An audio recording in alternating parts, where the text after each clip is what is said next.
दोस्त, स्वागत है आपका हमारे एजुकेशनल यूट्यूब चैनल जीएसजी के एजुकेशनल पॉइंट में। आज हम लोग कॉन्स्टिट्यूशन पॉलिटी के पार्ट 2 अर्थात भाग 2 के बारे में चर्चा करेंगे। भाग 2 में जैसे कल हम लोगों ने पढ़ा था भाग 1, और भाग 1 में हम लोग पढ़े थे अनुच्छेद 1 से अनुच्छेद 4 तक, यानी आर्टिकल 1 से आर्टिकल 4 तक पढ़ा गया था हम लोगों के द्वारा। आज हम लोग जो पढ़ेंगे वह पढ़ेंगे भाग 2। भाग 2 में क्या वर्णन किया गया है, तो नागरिकता का वर्णन किया गया है। यानी किस नागरिकता का, तो भारतीय नागरिकता का, इंडियन जो सिविलाइजेशन है उसकी वर्णन की गई है भाग 2 में। और भाग 2 में कितने अनुच्छेद हैं, तो 5 से लेके 11 तक, यह अनुच्छेद 5 से लेके अनुच्छेद 11 तक भाग 2 में है, जिसमें नागरिकता संबंधी प्रावधानों के बारे में बताया गया है। अनुच्छेद 5, 6, 7, 8, 9, 10 और 11 टोटल इतने अनुच्छेद जो है यह भाग 2 के अंतर्गत आते हैं, अर्थात नागरिकता संबंधी प्रावधानों के बारे में बताते हैं। तो चलिए हम लोग चलते हैं बिना रुकावट वीडियो की तरफ। इससे पहले आप लोग इस चैनल को ज़्यादा से ज़्यादा सब्सक्राइब करें और शेयर करें, क्योंकि जो भी अब टॉपिक्स चल रहे हैं पॉलिटी के, ये सब सीरियल वाइज ऐसे टॉपिक आते रहेंगे, आगे मैथमेटिक्स के भी आएंगे। तो चलिए चलते हैं। नागरिकता जो है यानी भारतीय जो नागरिकता है उसके बारे में वर्णन किया गया है पार्ट 2 यानी संविधान के भाग 2 में, जो कि अनुच्छेद 5 से 11 तक है। देखिए कुछ ऐसे अनुच्छेद हैं भारतीय संविधान में जो केवल भारतीयों के बारे में यानी भारतीयों के ही, भारतीय नागरिक ही पर लागू होते हैं, अन्य विदेश के नागरिकों पे लागू नहीं होते हैं। जैसे हमारे आगे हम लोग पढ़ेंगे भी उस आर्टिकल को, अनुच्छेद 15, अनुच्छेद 16, अनुच्छेद 19, अनुच्छेद 29, अनुच्छेद 30। कौन कौन सा? अनुच्छेद 15, अनुच्छेद 16, अनुच्छेद 19, अनुच्छेद 29, अनुच्छेद 30, अर्थात आर्टिकल 15, आर्टिकल 16, आर्टिकल 19 और आर्टिकल 29 एंड 30। यह आर्टिकल जो है केवल और केवल इंडियन जो भारतीय नागरिक होंगे उन्हीं को ये अधिकार दिए गया है, और बाकी जितने आर्टिकल है जो मौलिक अधिकार वाला वो विदेशियों को दिया गया है। तो विदेशियों की नागरिकता जो है माफ़ कीजिएगा, विदेशियों के जो विदेशी जो नागरिक हैं उनको मौलिक अधिकार के किन किन आर्टिकल, किन किन अनुच्छेदों को नहीं दिया गया है उनका अधिकार, तो आर्टिकल 15, 16, 19, 29, 30 यह केवल भारतीय नागरिकों को ही इसमें मौलिक अधिकार, फंडामेंटल राइट्स प्रदान किए गए हैं। इसका विस्तृत वर्णन हम लोग भाग 3 में पढ़ेंगे, मौलिक अधिकार जब पढ़ेंगे तो।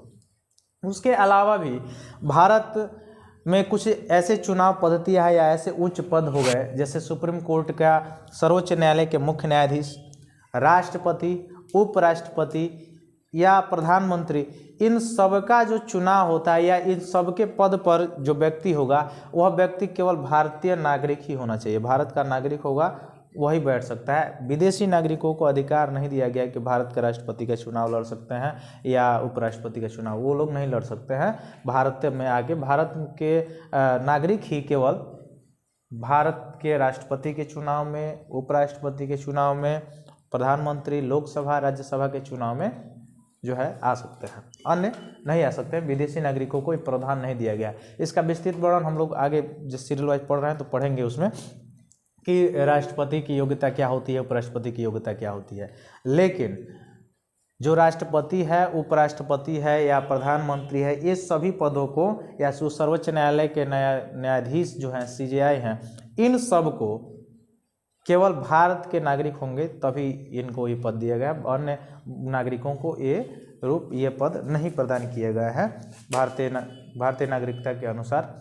उसके आगे अगर हम देखें तो और भी कुछ है, जैसे लोकसभा एवं राज्यसभा में मतदान करने का जो प्रोसेस है, लोकसभा जिसको निम्न सदन कहा जाता है, राज्यसभा जिसको उच्च सदन कहा जाता है, लोकसभा जिसको अस्थायी सदन कहा जाता है क्योंकि कभी भी भंग हो सकती है, राज्यसभा जिसको अस्थायी सदन कहा जाता है। इन सभी सदनों में भी यानी संसद के 3 अंग होते हैं, लोकसभा, राज्यसभा और राष्ट्रपति।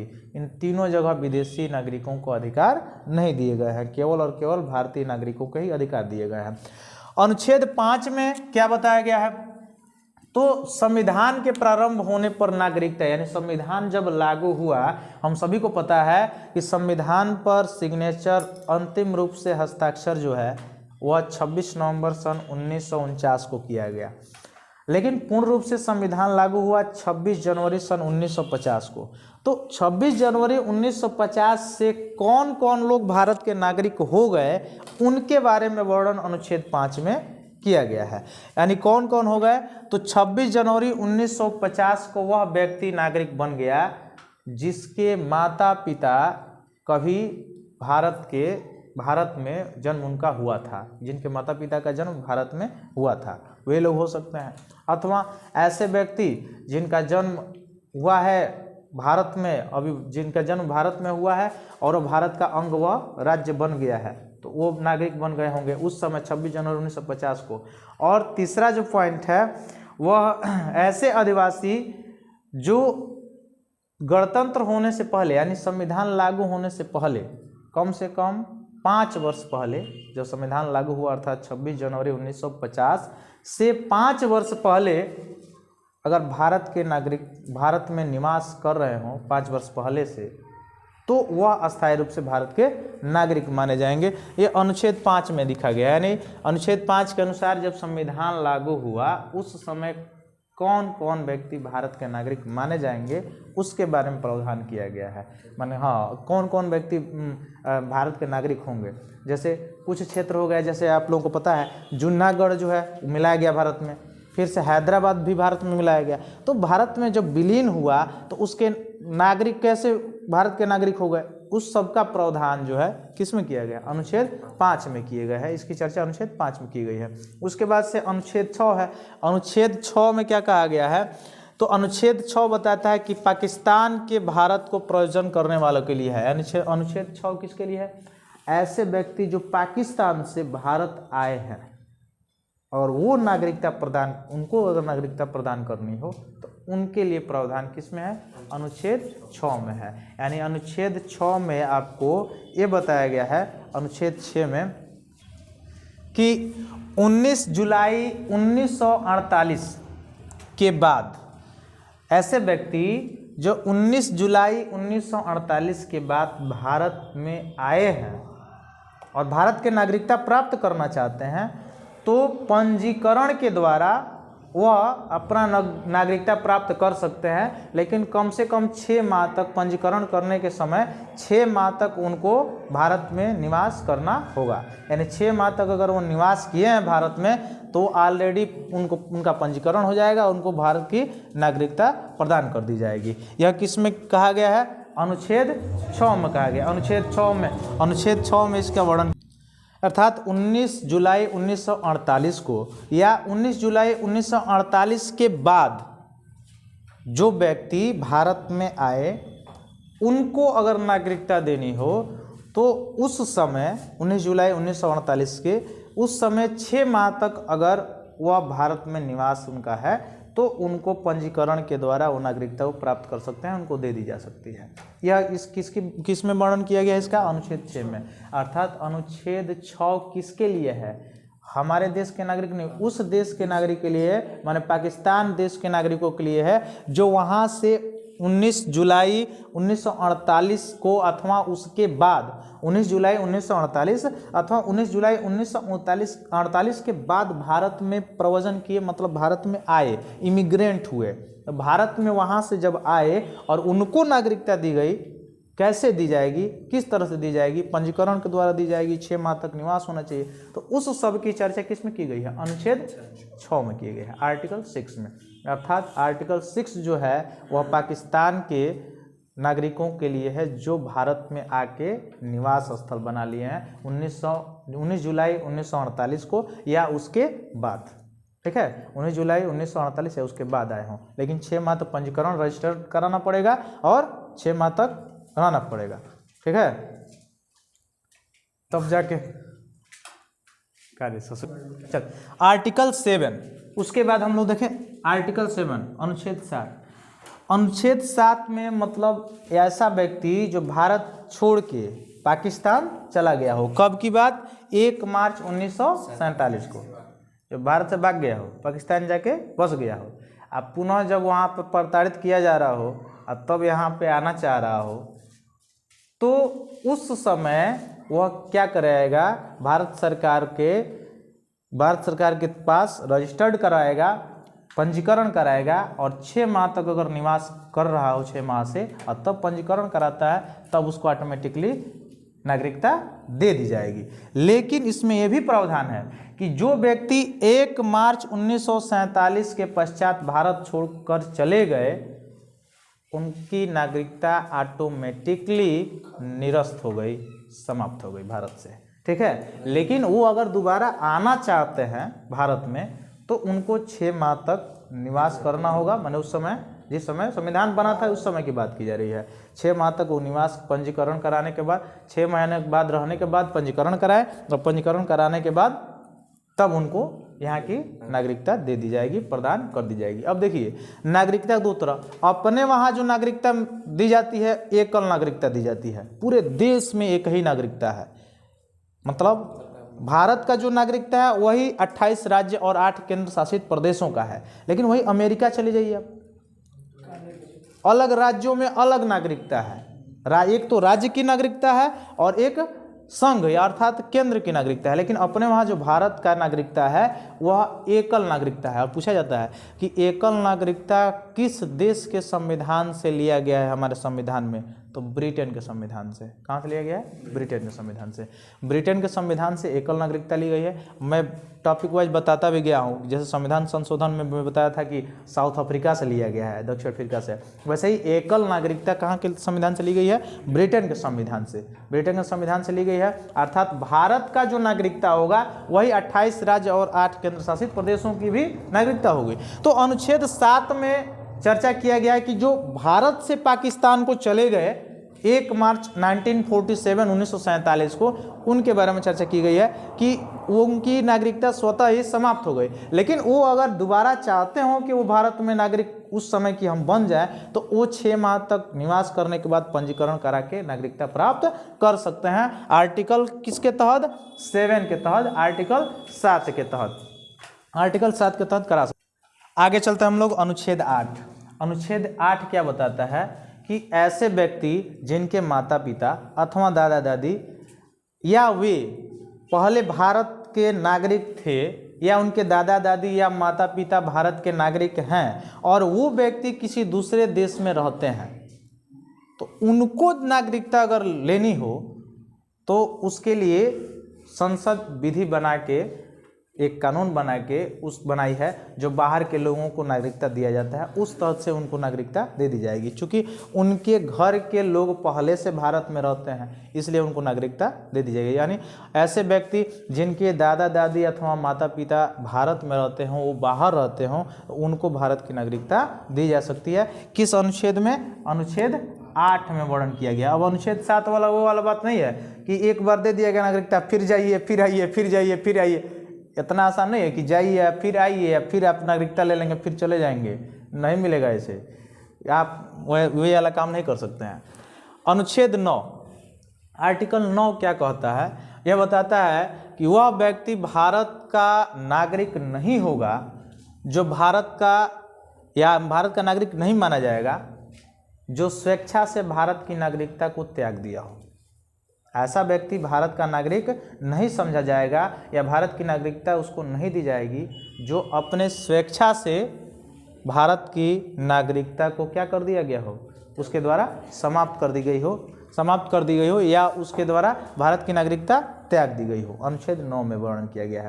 यानी अनुच्छेद 9 में ये कहा गया है कि ऐसा व्यक्ति जो अपने स्वेच्छा से भारत की नागरिकता को त्याग दिया हो, उसको भारत का नागरिक नहीं समझा जाएगा। Article 9, according to article 9। फिर अनुच्छेद 10, अनुच्छेद 10 में क्या बताया गया है? वह व्यक्ति भारत का नागरिक होगा या समझा जाएगा जिसको संसद किसी विधि द्वारा या संसद किसी विधान का निर्माण करे। ठीक है, संसद अगर कोई विधान का निर्माण कर रहा है तो उस विधि द्वारा वो भारत का नागरिक समझा जाएगा। आर्टिकल 10 में कहा गया है अगर कोई राज्य क्षेत्र अगर भारत में शामिल होता है तो वह भी भारत का ऑटोमेटिकली वहाँ के नागरिक भारत के नागरिक हो जाते हैं। अगर कोई भारत में अगर कोई राज्य एंट्री करता है, नया राज्य आता है किसी अन्य देश से कट के, तो वह वहाँ के नागरिक जो होंगे वो भारत के ऑलरेडी नागरिक हो जाएंगे। आर्टिकल 11 में बताया गया है कि संसद को यह अधिकार है कि नागरिकता के अर्जन और समाप्ति से तथा नागरिकता संबंधित सभी अन्य विषयों से संबंधित विधि बना सकती है। माने नागरिकता को समाप्त करना, किस तरह नागरिकता को देना है, कैसे देना है, इस सभी पर संबंधित विधि बना सकती है संसद। संसद का मतलब लोकसभा और राज्यसभा और राष्ट्रपति। तो लोकसभा से पारित होगा, राज्यसभा से पारित होगा, राष्ट्रपति से पारित होगा, तब जाके वो विधेयक जाके हो जाएगा अधिनियम।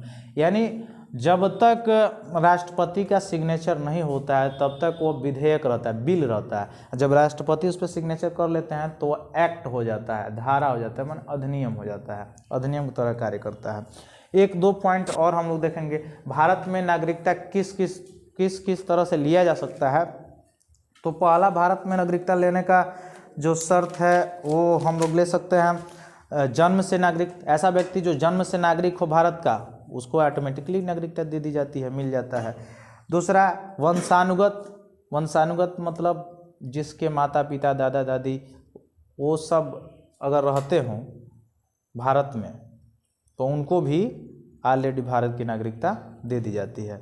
तीसरा जो है रजिस्ट्रीकरण द्वारा, माने पंजीकरण के द्वारा, रजिस्ट्रेशन के द्वारा। जैसे मैं पहले बताया हूँ 2 जगह रजिस्ट्रेशन कैसे कराया जाता है, 6 माह निवास होना चाहिए, तो उसके द्वारा भी नागरिकता दे दी जाएगी।